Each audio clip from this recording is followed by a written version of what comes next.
Hey listeners, when it comes to AI, it's hard to decipher what's real, what's hype, and what you need to know. To help make sense of it all, we recommend you listen to the TED AI Show. Host creative technologist and AI innovator Bilawal Sidhu sits down with guests for a deep dive into the thrilling world of tech and its effect on business, education, and more. Each episode will leave you more informed with tools to help you navigate the future of tech. Get ahead of the curve and check out the TED AI Show wherever you get your podcasts.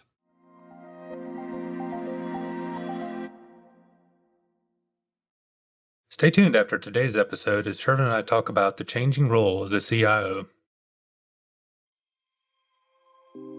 How would project management and collaboration be done in the future? Find out on today's episode. I'm Saket Srivastava from Asana, and you're listening to Me, Myself, and AI. Welcome to Me, Myself, and AI, a podcast on artificial intelligence and business. Each episode, we introduce you to someone innovating with AI. I'm Sam Ransbotham, Professor of Analytics at Boston College. I'm also the AI and Business Strategy Guest Editor at MIT Sloan Management Review. And I'm Shervin Korobande, Senior Partner with BCG and one of the leaders of our AI business. Together, MIT SMR and BCG have been researching and publishing on AI since 2017, interviewing hundreds of practitioners and surveying thousands of companies on what it takes to build and to deploy and scale AI capabilities and really transform the way organizations operate. Hi everyone, welcome to season 10 of Me, Myself, and AI. Today, Sam and I are super happy to be joined by Saket Srivastava, Chief Information Officer at Asana. Saket, welcome to the show. Thank you. Maybe I start by asking you to describe Asana as a company and then your role within that. Absolutely. And nice to be here and great to meet you both. Asana is an enterprise work management platform. We help over 150,000 customers globally. 85% of the Fortune 100 companies manage and automate everything from company level goal setting and tracking, all of that work, execution, capacity planning, product launches, all on our platform. We believe that increasingly work is becoming more cross-functional, and cross-functional work, managing that is hard. Asana works towards bringing greater clarity and accountability on who is going to do what by when. And then that really helps with greater predictability and better outcomes for the work.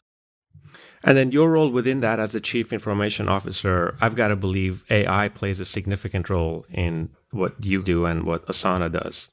Yes. The way I think of my role at Asana, there are really two parts to it. One is I lead the internal technology organization at Asana, get to work with some very talented people and teams.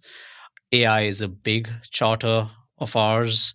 At a company level, we have identified a goal which will move AI and the impact of AI for our workforce. I also spend a ton of time with customers, really looking to learn from customers, be an advocate for our platform, and also bring in the needs and the voice of our customers into our product and go-to-market strategy as well. Wonderful.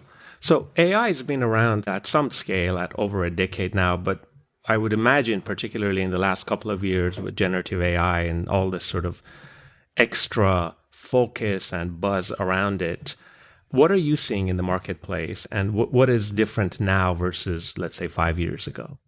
Asana started on AI very early on, I'd say closer to 8-10 years back. And the fundamentals of our platform, the architecture on which our platform's built on, we call it the work graph data model, and it shows up as what we call a pyramid of clarity, really lends itself well to benefit from AI and generative AI. Obviously, over the last couple of years, in fact, not even 2 years, there's just been so much conversation and buzz around generative AI. We felt that with the context that our platform carries around the work that customers manage through our platform, we are really well placed to leverage the Gen AI movement and bring some real good wins for our customers. We thought about it from a principles first perspective on how does AI coexist with humans, and how do humans eventually take accountability for the decisions and think of AI as a teammate, if you will. We're starting to see our customers benefit from the AI launches that we're making in service of them. Well, I'd love to hear some of those examples. What kind of AI initiatives are showing up in your products? It could, at the most fundamental level, be the tasks that contribute to the projects, that contribute to the portfolios and initiatives and goals. And so this just going up and down the organization and across the organization. All of that context is what Asana carries for any customer.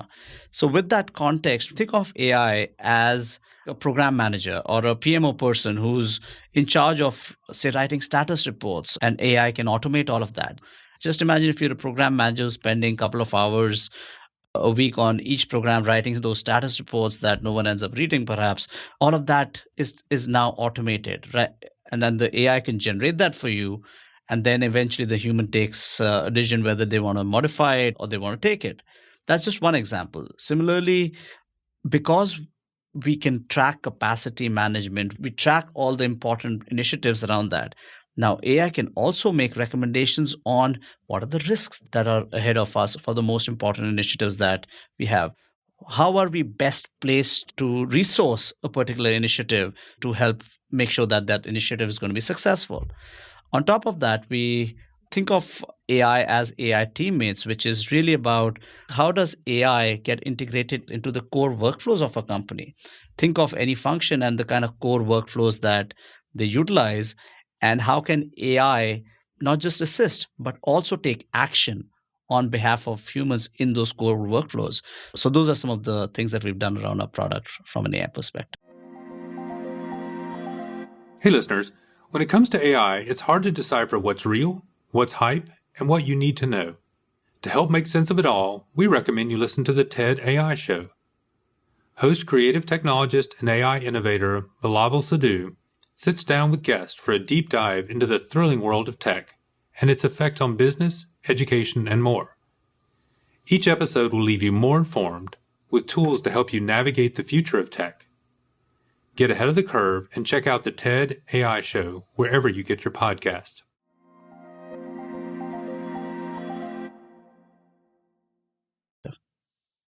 The theme I'm hearing, by which I'm quite enthused, is you're talking about AI as a coworker, as a teammate, as a pseudo person.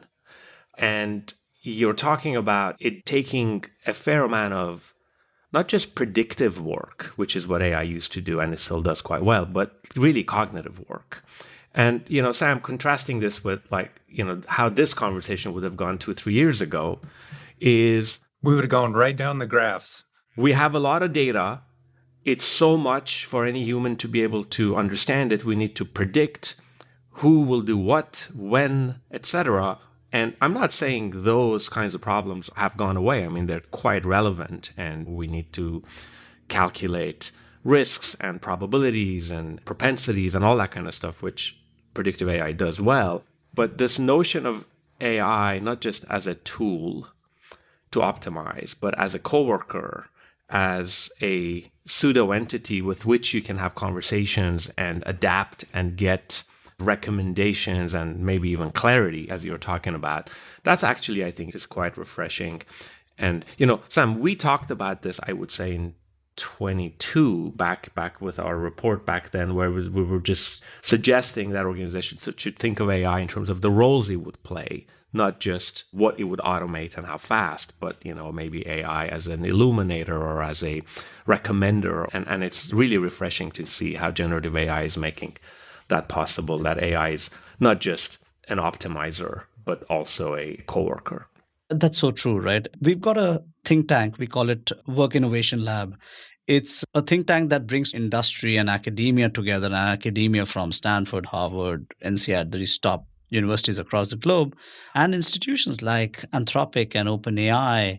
And through research, through surveys and interviews, we publish multiple reports, the couple that are relevant around this AI space that really highlight the journey that every customer is sort of navigating at this point. And there's a state of AI report that we launched more recently, which showed that there is a disconnect in how leaders are thinking about AI and where the organization and their people are, right? And increasingly, people like me in our customers, the CIOs and the IT leaders who've now been tasked to sort of make this journey happen, take it to a place where companies are starting to truly benefit and see it's no longer an experiment or no longer a tinkering project. Well, anecdotally, I could share that in my work, at least over the last sort of 10 years, I've seen a gradual evolution of CIO role from running IT services and IT processes to much more a sort of driving the company through innovation, being a partner to the business in terms of that. But I would assume maybe you've seen this in also your work and the report, that probably maybe within the last couple of years, there's been really an inflection point even in what CIOs are being asked to do with all of this sort of new technology that's becoming so prevalent, and how to control it, how to de-risk it, how to get value from it. What are you seeing? A lot of my peers would totally agree with that in the past, maybe 10, 15 years back, IT and CIOs were maybe more in the back end, right? In the back room, doing our own system stuff. But more recently, CIOs certainly are, I feel, more business leaders than technology leaders. Yes, absolutely, there's an important aspect of technology in everything that we do. But because we sit at such an interesting place within any organization wherein we can see every function and what are their priorities, it's incumbent on us to be able to connect those dots so well. And so while in the past we might have been happy in our back office, in some ways, COVID put us into the limelight. We were responsible to make sure that overnight companies were now functioning effectively in a remote setup. And similarly, from this Gen AI perspective as well, increasingly CEOs are looking at CIOs to be driving this strategy. What's the vision? What is our strategy around AI?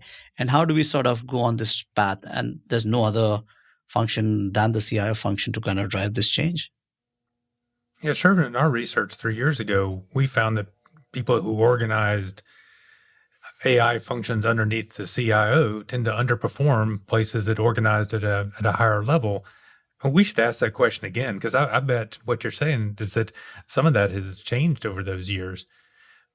All this seems like a pressure to do AI things, but one of the things from your State of the IT Leader report was that 1 in 4 people felt like they were investing in AI too early. What's behind that? Everything I hear is, oh my gosh, we got to do much more AI. What's the regret? I think it might be similar to some of the earlier cycles wherein everything starts with this hype and then people don't start seeing the results that they were hoping for. So it comes into that trough of disillusionment for a little bit. But across the board, I think at this stage, a year and a half or almost 2 years, every CIO that I engage with would agree that there's great potential here. But I think there's more realism into the conversation. There's less of whether Gen AI is real or not, whether it's a fad or whether it's not. We all realize that there's great promise in this. It's how do we go about this? How do we learn from what's happening around us and then create our own journey for our own companies to make the most out of it?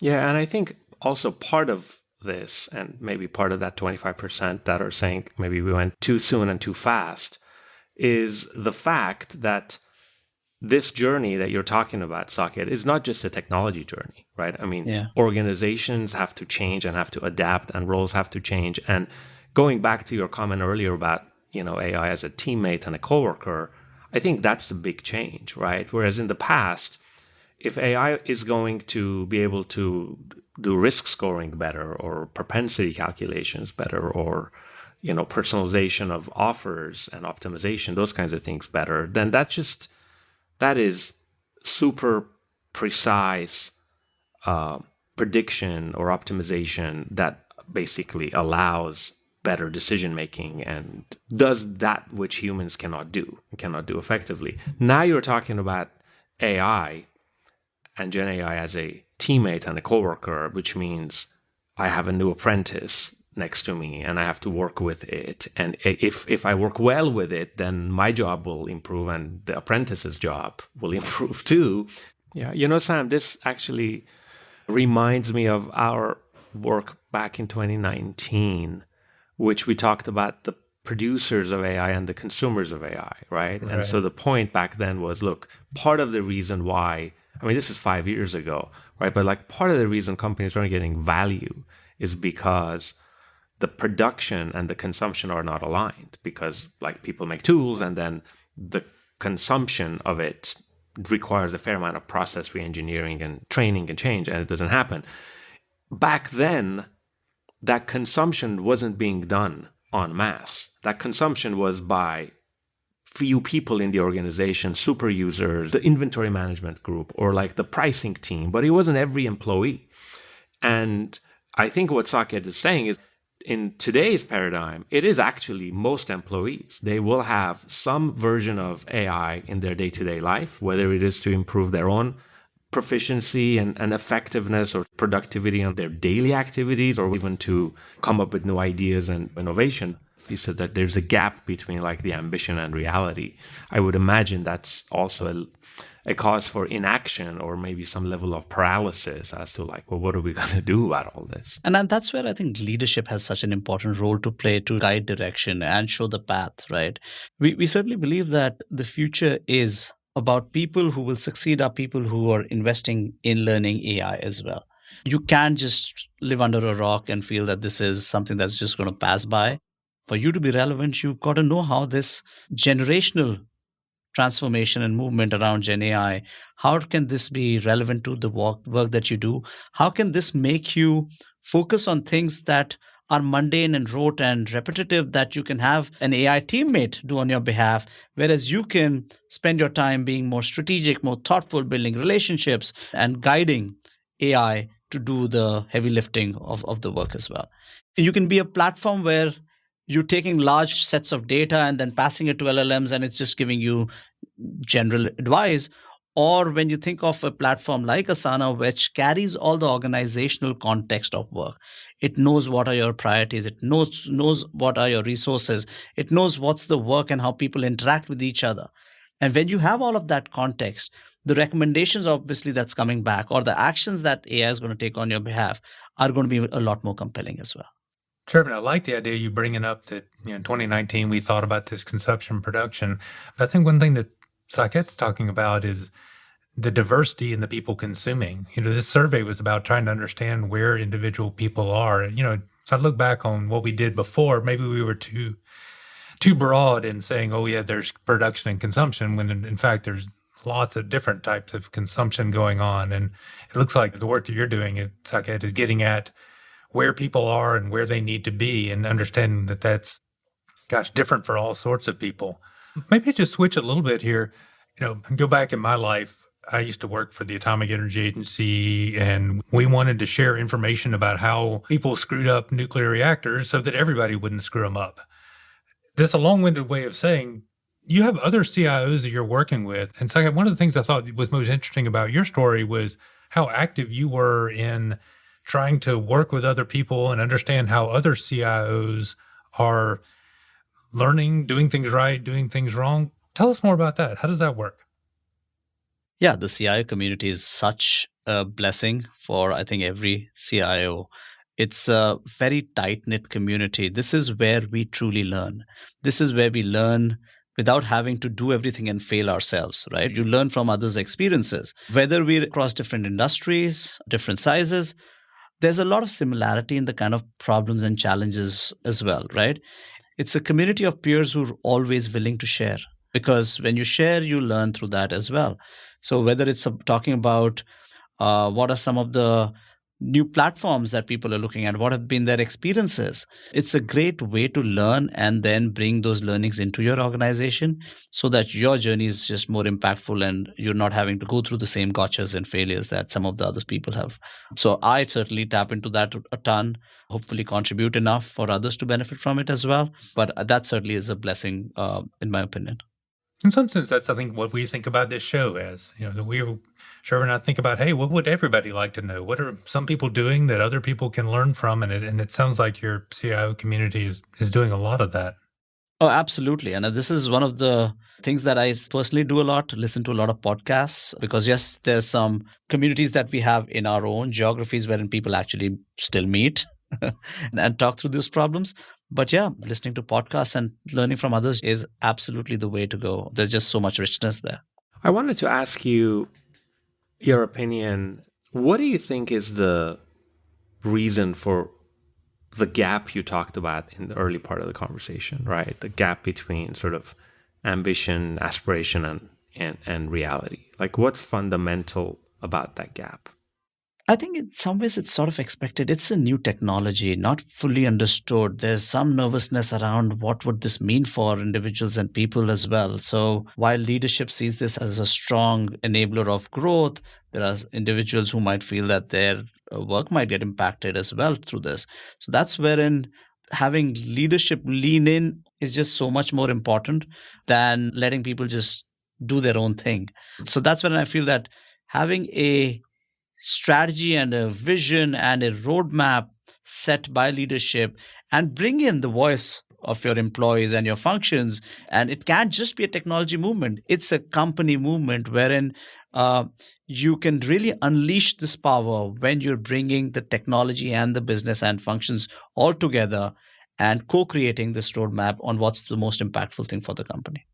Don't you feel that there's also a double-edged sword here that is, because there is so much hype around generative AI, a lot of it is true and a lot of it isn't, or that a lot of other steps are taken or needed to get to that value potential that people might be underestimating. But because of all of this, do you feel like some of the more garden variety use cases and opportunities with predictive AI that's been tried and true for over a decade are also put on hold because people are saying, well, let's just wait because maybe there's a silver bullet that's going to come and like fix everything? I don't necessarily endorse with that mindset. Now, obviously, there's going to be some difference in the kind of industry you operate in and the regulation and everything around that, which will dictate your steps or your how much you can lean into generative AI. As I mentioned earlier on, and we'd all agree that we're still in the first innings. I certainly feel that this is not something wherein you can sit on the passenger seat or you can just hope that everything's going to come into place one day and then we're going to jump on. It's an organizational movement in many ways, right? Yeah. So while I would recommend that you don't straight away jump into the deep end of the pool, you should certainly tread the shallow waters, right? Because the learning curve isn't getting easier. The learning curve And absolutely on top of that, the price could be that you might not be relevant. Actually, I want to get a little bit of your background. I mean, how did you get interested in this? I know you have a background at GE and IBM and Fujitsu and Square. How did you get interested in all this?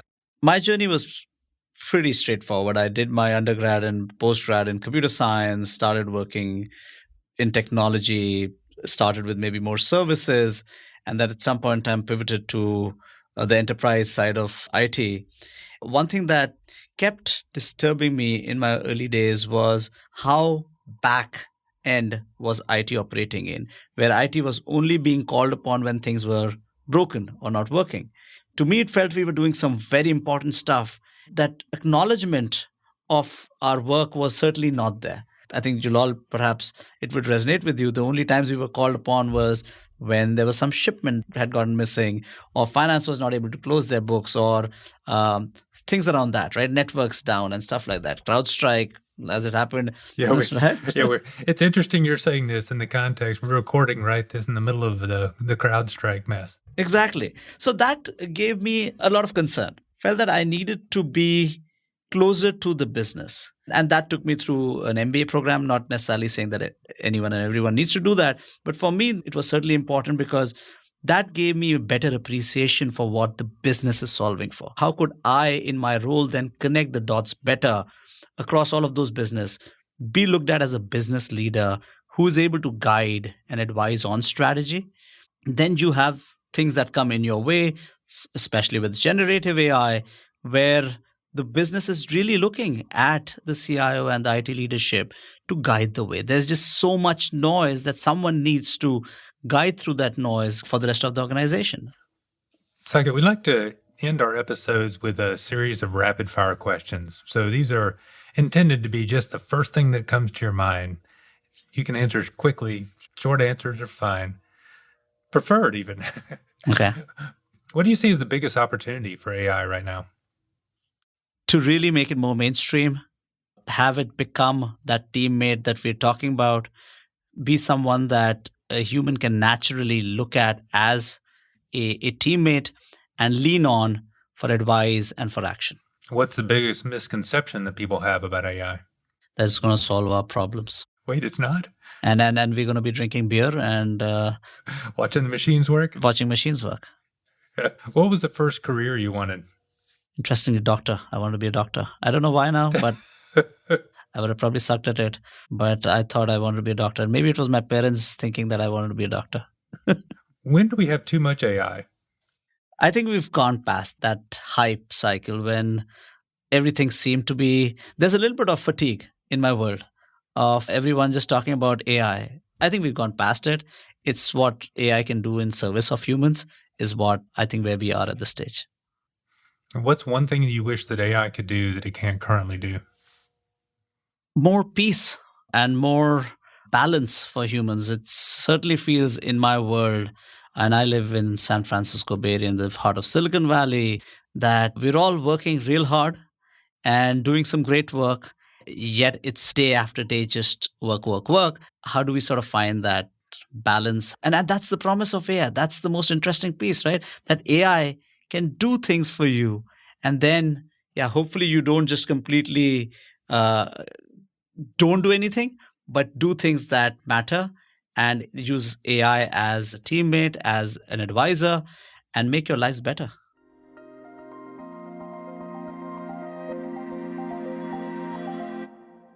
Yeah, sure. That was pretty interesting talking to Saket. I mean, one thing he kept talking about was the evolving role of the CIO. I'm thinking back on the days of the mainframe printers with green screen computers and overnight reports. This is a very different world for a CIO from 30, 40 years ago, but even a different world from just 2 or 3 years ago with the transition to remote work or whatever. Yeah. You talk to a lot of CIOs. What are you seeing? Today, what I'm seeing in many companies is leading CIOs are taking a much more forceful and vocal ownership of the technology agenda. And they're doing this in a number of ways. One is with AI and now generative AI, they're becoming the leaders in the organization that helps everyone make sense of this, right? With the proliferation of all the tools and technologies and all that, and all of the safety and cybersecurity and responsible AI concerns that go around that, right? That's one role we've seen CIOs play. But even thinking beyond that, I think what CIOs are increasingly doing and should be doing is taking the view of evolving technology landscape and helping align that with the corporate vision of the company and bringing all these things together. A role I see a lot of CIOs play is become really almost a fiduciary in sort of figuring out in the soup of technology, what are some of the no regret moves you make now? What do you wait for? And how do you still advance the business agenda without having 100 different solutions in 100 different places and a massive amount of tech debt that then down the line they need to bring together?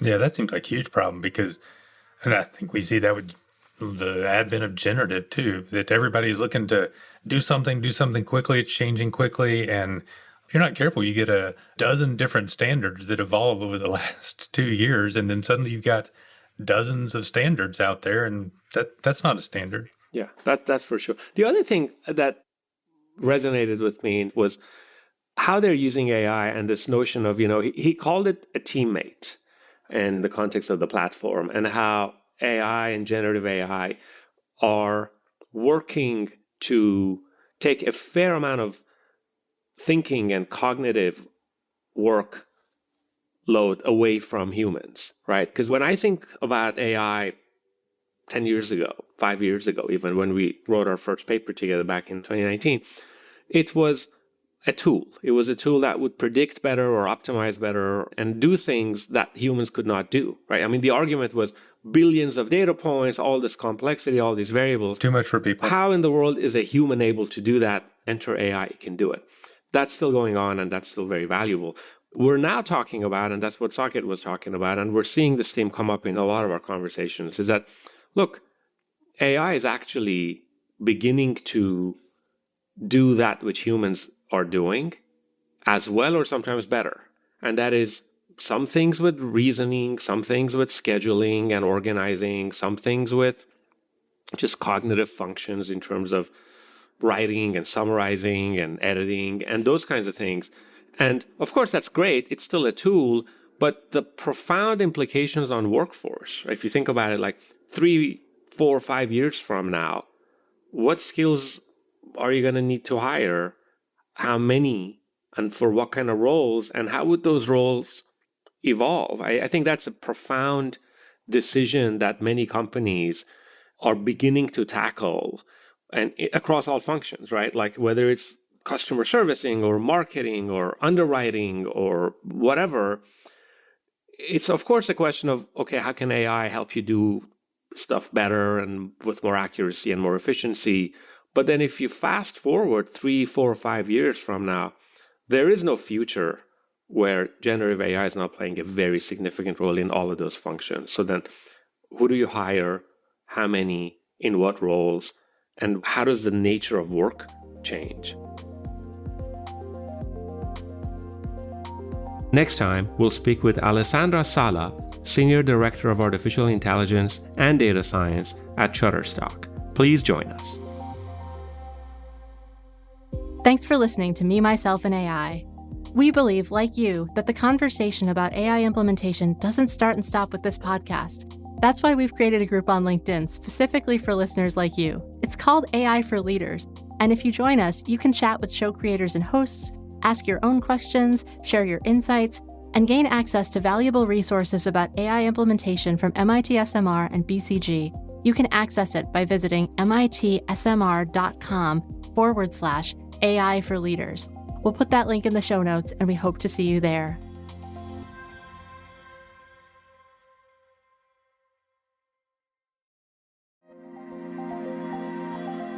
If you're looking for a podcast that explores cutting-edge research at the intersection of business and tech, check out MIT CSAIL Alliance's podcast from the MIT Computer Science and AI Laboratory.